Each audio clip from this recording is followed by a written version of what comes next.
Indian and Chinese troops clash, while China builds secret villages in disputed territory.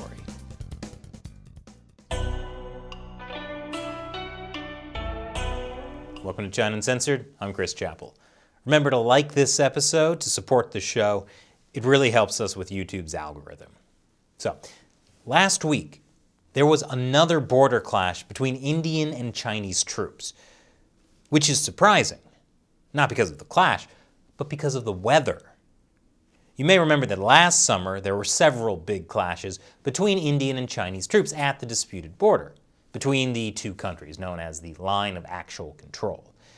But there haven't been any clashes so far this winter, partly because both sides are trying to de-escalate the conflict, and partly because it's really, really cold. Troops along the border remain deployed at 15,000 to 18,000 feet, in temperatures that drop to minus 31 degrees Fahrenheit. How cold is that? Cold enough to turn boiling water into snow. Remind me to visit the Line of Actual Control in June and not January. Details of the latest border clash are sparse. We do know that it happened on January 20th. The Wall Street Journal quotes an unnamed Indian security official as saying the incident happened while the Chinese forces were patrolling the area and tried to enter the Indian territory. The Washington Post also spoke to two anonymous Indian officials. One said that minor injuries were suffered on both sides, and the other described the clash as hand-to-hand combat. Two more Indian security officials told the Associated Press that there were clashes with sticks and stones. I hope no one broke any bones. At least this time there weren't any nail-studded rods like what Chinese soldiers used during a brawl along the border back in June. That clash in June was the deadliest one last year, with at least 20 casualties on the Indian side and an unknown number of casualties on the Chinese side. Since then, both sides have kept a buildup of soldiers along the border, even during the winter. As many as 100,000 troops from the Indian and Chinese armies are now facing off across inhospitable mountain passes in sub-zero temperatures in the Ladakh region alone. But this latest border skirmish was not in Ladakh. It was about 750 miles away at the Naku La area in Sikkim. Most of the border clashes last year happened in Ladakh, but an early one back in May was in Sikkim. One reason for that might be that in Sikkim, Indian troops outnumber Chinese troops. But so far, both India and China are trying to downplay this latest incident. The Indian Army called it a minor face-off and said the situation was resolved by local commanders as per established protocols. Meanwhile, the editor-in-chief of my favorite Chinese state-run media, Global Times, called the reports of a border clash fake news. That, of course, means that it's definitely not fake news. One reason both sides may be trying to minimize the incident is that just days after it happened, India and China army commanders held another round of talks on the border dispute, which both sides said was positive. The two sides agreed to push for an early disengagement of the frontline troops. But just because both sides say they're going to push for disengaging troops, doesn't mean they're actually going to disengage any troops. I'll tell you why after this short break. Welcome back. Both China and India say they want to disengage frontline troops. But will they actually do it? This has happened before. After the clashes back in May and June, both India and China agreed to disengage their troops from the region. But India then accused China of not actually disengaging, which is part of what led to another border clash in August.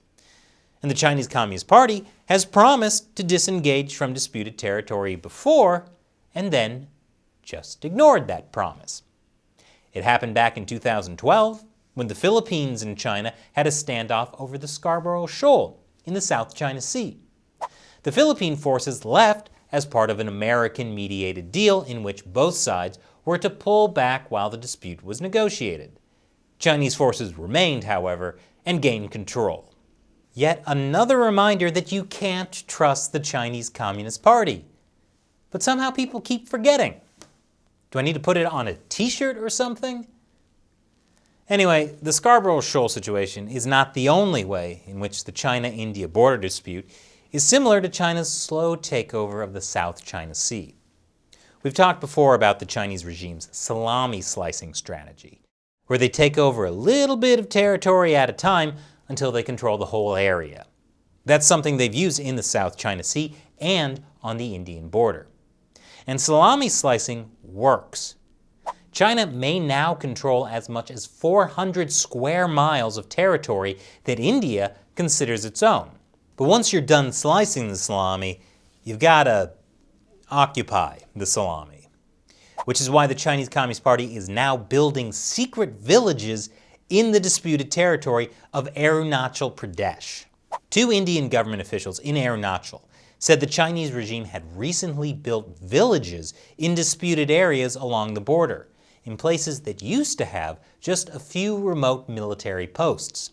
This satellite image shows one of the villages, which was built at some point between August 2019 and November 2020. Arunachal Pradesh is yet another region of the disputed border, far away from Ladakh and Sikkim. When you look at this map, it becomes clear how challenging this is for India. The border with China stretches for over 2,000 miles. A lot of that covers sparsely populated mountainous regions. It's a huge challenge to keep an eye on the entire border to make sure that the Chinese Communist Party isn't slicing any of your salami. The area where the villages were built has been effectively controlled by China since 1959. But according to local Arunachal officials, there's a whole lot of new salami slicing going on. China has engaged in a flurry of construction projects along the border and rendered areas that used to be accessible to people on the Indian side now inaccessible. The same thing is happening almost 2,000 miles away, at the other end of the border in Ladakh. According to Ladakh leaders, China has stepped up construction projects along the frontier with India. The result is that China can move troops and civilians to the borderlands much faster than India. India has tried to counter that with more construction of their own. But in some cases, Chinese troops and civilians are using the Indian roads to trespass on Indian territory as well. Still, the Chinese Communist Party has been building roads or even military outposts in the disputed region for decades. But building civilian villages is a new escalation.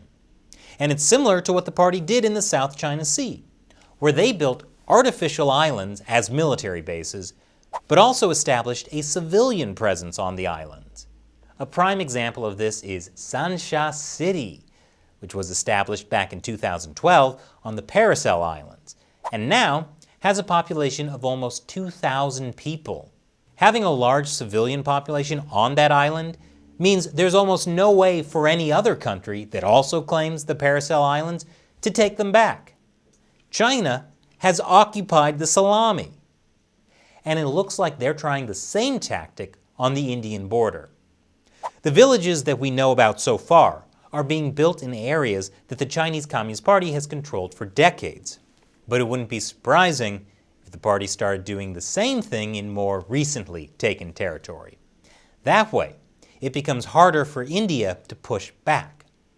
So how does the party explain the villages they've built in Arunachal Pradesh? That's easy. It's just part of China's poverty alleviation scheme. A source close to the Chinese military told the South China Morning Post that the village was a good opportunity to build houses for local Tibetans using poverty relief money. Can you really blame the Chinese Communist Party for lifting people out of poverty? Of course, the poverty alleviation scheme in Tibet is also about resettling nomadic herders and forcing them off their lands. But that's a topic for a different China Uncensored episode. And now, it's time for me to answer a question from a member of the China Uncensored 50-cent army. They're viewers like you who contribute as little as $1 per episode on the crowdfunding website Patreon. That's patreon.com/China Uncensored. Jesper asks, great show. But how can I buy the socialism monopoly? Ah, yes. Jesper is referring to the latest episode of our podcast, China Unscripted, in which Matt, Shelley, and I played Monopoly Socialism, the board game, which is the real thing that you can buy. And it was definitely more fun than actual socialism, because you can stop playing at any time. Matt and Shelley actually got me Monopoly Socialism for Christmas. If you're in the US, the game is available from capitalist running dogs like Amazon, Walmart, and eBay. I put a link to the game below on Amazon. If you buy the game through that link, it helps support the show. Thanks for your question, Jesper. Enjoy the game. And thank you for watching. Remember to like, subscribe, and share this episode. Once again, I'm Chris Chappell. See you next time.